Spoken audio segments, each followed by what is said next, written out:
Mais uma vez, bom dia meus queridos, e vamos continuar esta quarta-feira agora com a nossa aula de geografia.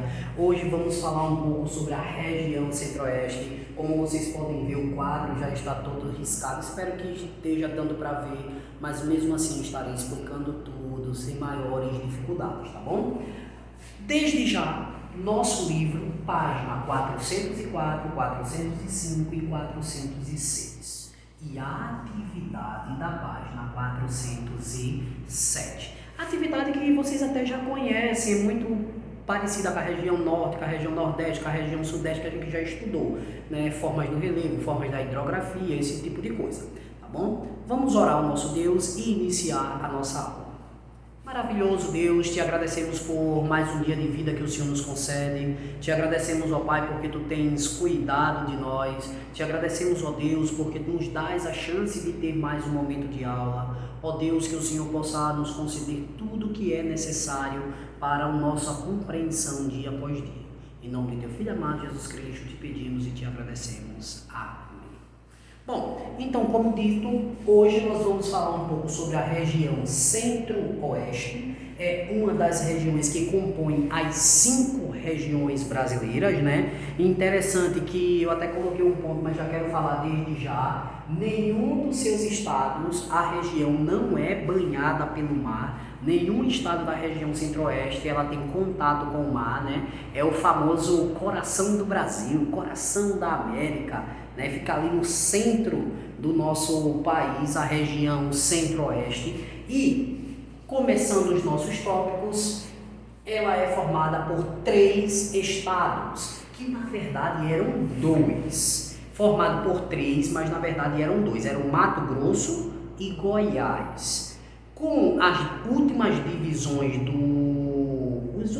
dos estados brasileiros, a partir de 1988, o estado do Mato Grosso foi dividido em 2, Mato Grosso e Mato Grosso do Sul, tá bom? Foi dividido em 2 partes, vocês podem até ver aqui, ó, no livro de vocês, na página 404, tem aqui um mapinha, e esse mapinha mostra o Mato Grosso em cima e o Mato Grosso do Sul mais embaixo, e Goiás um pouco do lado. O Mato Grosso do Sul fazia parte totalmente do Mato Grosso, mas houve essa divisão, era um estado muito grande, houve essa divisão para melhor administração. E hoje, né, nós temos aí 3 estados, que é o Mato Grosso do Sul e Goiás. É a região mais povoada, eu coloquei aqui, ó, já ia pular, 3 estados. E Brasília, professor, mas Brasília não é um estado, certo? E foi por isso que eu não coloquei Brasília aqui formado como 3 estados. Brasília está embaixo, nós não podemos esquecer. Brasília foi criada por Juscelino Kubitschek, a gente estudou isso em história lá no governos populistas, para ser o centro administrativo, o centro político-administrativo do Brasil. Antes de Brasília, a nossa capital era o Rio de Janeiro. Depois que Brasília foi construída, ela passou a ser a capital e até hoje ainda é a capital brasileira, ok? Então, assim, Brasília ela não é um estado e Brasília oficialmente também não é uma cidade, né? É um distrito federal, ou seja, é um trecho de terra, é um pedaço de terra que é governado pela União, ou seja, pelo país, pela presidência. Ela não tem, assim, independência. Ô professor, mas eu já escutei que Brasília tem governador, como assim? Então, ela não é uma cidade, não é um estado, mas tem governador, mas não tem prefeito. Mas por que tem governador? Porque apesar de Brasília não ser cidade, não ser um estado, Brasília, ela é um trecho de terra grande e precisa também ser administrado, ser cuidado. E é por isso que em Brasília tem os deputados que também trabalham por Brasília e tem também o governador, lá não tem prefeito. Aí o que é que acontece? Como tem as cidades satélites, o governador elege algumas pessoas para ficarem tomando conta, administrando as cidades satélites, né? Que são aquelas vilas que foram crescendo e se tornou hoje praticamente cidades. Mas resumindo, Brasília não é nem cidade, nem é estado, mesmo tendo um governador, tá certo? Então, 3 estados, Mato Grosso do Sul e Brasília, que pertence ao Distrito Federal, que é a capital do nosso Brasil. Então, não podemos esquecer, a capital do Brasil está localizada na região centro-oeste. E nós estudamos na criação de Brasília para que ela serviu, inclusive para povoar aquela região central do Brasil, que não era muito povoada. Eu até coloquei aqui, ó, pouco povoada. Ou seja, apesar de ser a segunda maior região em tamanho, lembram que a primeira é a região norte em tamanho, a região centro-oeste é a segunda maior em tamanho, mas não é uma das mais povoadas, mesmo assim. E ela passou a ser muito mais povoada depois da criação de Brasília, porque Brasília hoje tem mais de 3 milhões de habitantes, é uma das maiores cidades é uma das maiores localidades no Brasil onde tem maior número de pessoas, né? Se eu não me engano, é a terceira, quarta mais habitada do Brasil, a área mais habitada do Brasil. E isso fez com que a região centro-oeste passasse a ser mais habitada. Mas até então, a região centro-oeste, mesmo tendo tantas áreas, é pouco habitada para o seu tamanho. É uma região muito forte na agricultura. É muito comum você chegar na região centro-oeste e encontrar grandes proprietários de terra, imensos proprietários de terra. Isso é muito comum, muito comum. Porque lá se desenvolve a agricultura muito fortemente da soja, do milho, criação de gado também. Então, assim, a agricultura e a pecuária nessa região ela é muito forte. A gente poderia dizer que a parte econômica principal da região é a agricultura e a pecuária. Ah, professor, então não tem indústria, não. Não estou dizendo isso. Eu estou dizendo que lá se destaca fortemente a agricultura e a pecuária, principalmente na criação de gado, principalmente na produção de milho, de soja, grãos de forma geral. Ok? Então, recapitulando, 3 estados, Mato Grosso do Sul e Goiás. Também lá se encontra a capital do Brasil, que é Brasília, né? O centro administrativo político do Brasil.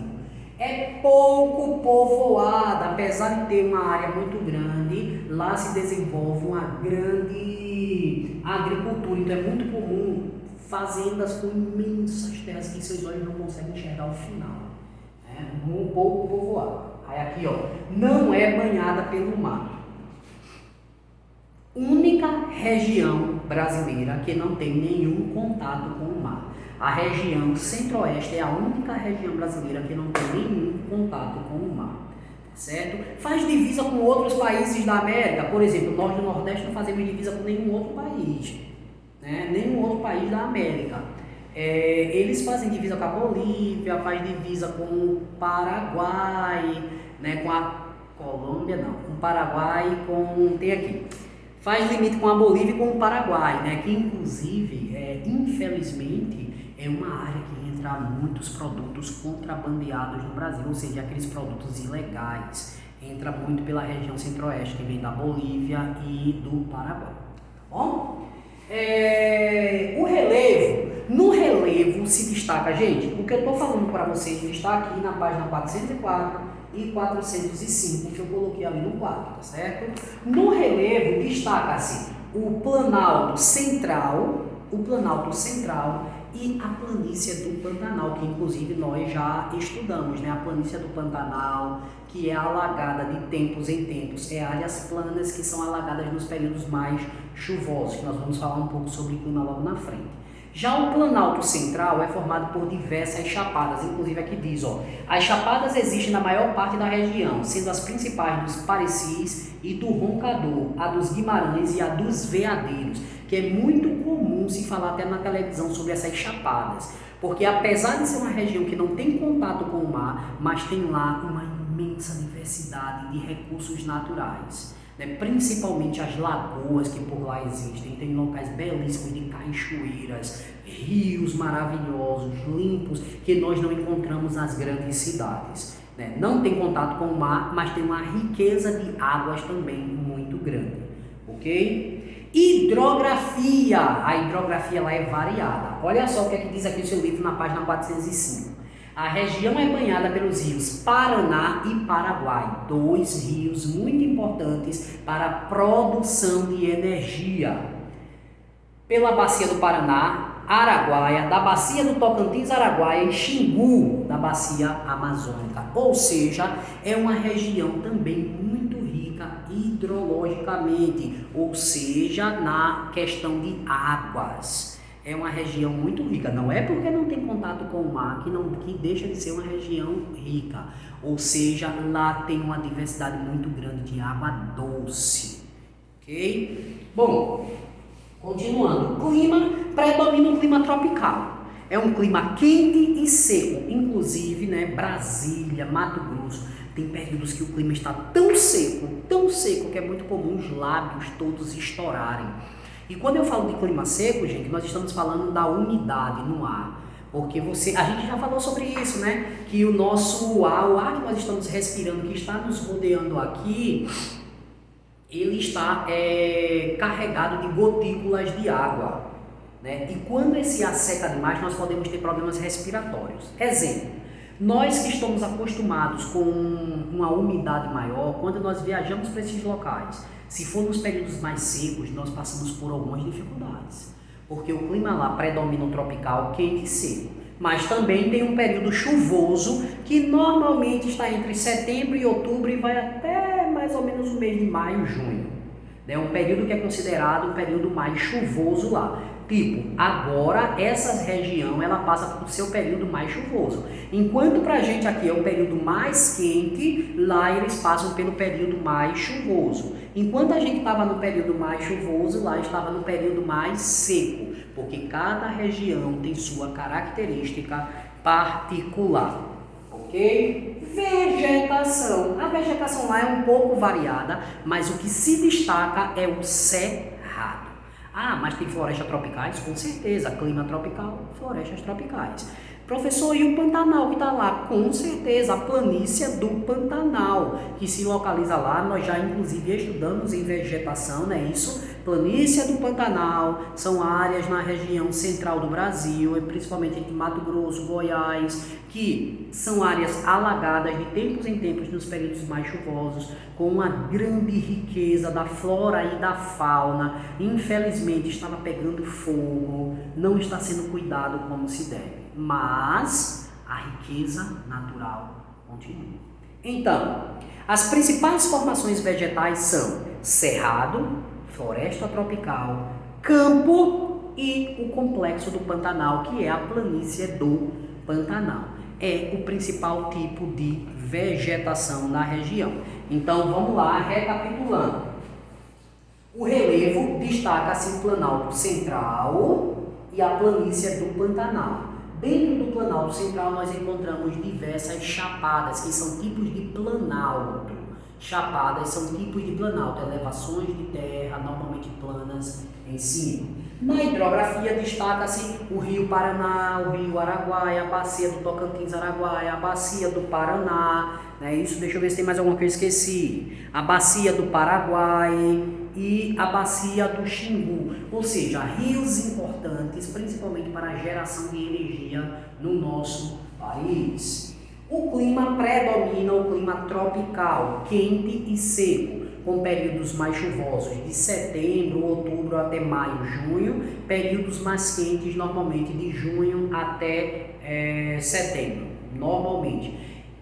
Deve-se haver muito cuidado porque nos períodos secos a umidade do ar lá baixa demais, podendo gerar alguns problemas respiratórios, principalmente para quem não tem costume com a região. E a vegetação tem uma variedade, destaca-se o cerrado, o complexo do Pantanal, né, que é a planície do Pantanal, o campos e florestas tropicais é o que se destaca na região, tá bom? Então, essas são algumas informações importantes, né, que eu poderia passar para vocês sobre a região centro-oeste. Nós não podemos esquecer que não é numa aula dessa que nós vamos aprender tudo. Isso daqui é um básico para que a gente possa conhecer um pouco mais do nosso Brasil, das divisas brasileiras. Entender que, por exemplo, não é porque a região não é banhada pelo mar que lá não tenha grandes riquezas de água, porque lá se destaca com cachoeiras, lagos maravilhosos, rios de águas cristalinas. se destacam nessa região. Então, cada um tem o seu potencial. Um com o mar, outro com suas cachoeiras. Um com águas salgadas, outro com água doce. Mas nós temos riquezas imensas. Tá bom? 3 estados, Mato Grosso do Sul e Goiás. Lá também se encontra a capital brasileira, Brasília. É na região centro-oeste que nós encontramos a capital, Brasília. Com isso, a atividade da página 407, só o primeiro. Aí tem da letra A à letra D. A, B, C, D. É isso? Ah, não. Tem o primeiro A, B, C, D. O segundo, o terceiro A, B, C, D. Eu me confundi. A atividade na página 407. Vocês vão responder primeiro, segundo e terceiro. Tá certo? Tudo aqui no livro. E qualquer dúvida é só voltar ao que nós acabamos de falar. Tá bom? Espero que vocês possam ter aproveitado essa aula. Espero que possam aprender um pouco mais, se dedicar um pouco mais. O ano está acabando, mas ainda não acabou. Não esqueçam que essa semana é a semana de me entregar os trabalhos. Eu já estou aguardando. Espero que vocês possam enviar os seus cadernos e que eu possa corrigir, certo? Grande abraço para vocês e até a próxima aula. Tchau!